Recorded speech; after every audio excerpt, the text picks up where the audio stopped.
So I'm going to change the gear or shaft oil on my Virago 1100. And yeah, what you need is oil. I'm using the Motul gear oil, 75W90, wrench, something to drain the oil into. The outlet of the oil is pretty close to the wheel, so I have this cardboard to just guide the oil down to the pan. Some paper or rag and a funnel. So the first thing is to set the bike up on the center stand.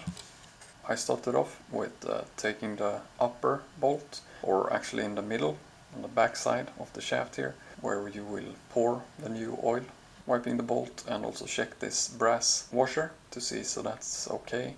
Then take the bolt on the underside of the shaft, pour the old oil out and also wipe this bolt down and check there is a magnet on the tip of this bolt, and also check the brass washer on this one.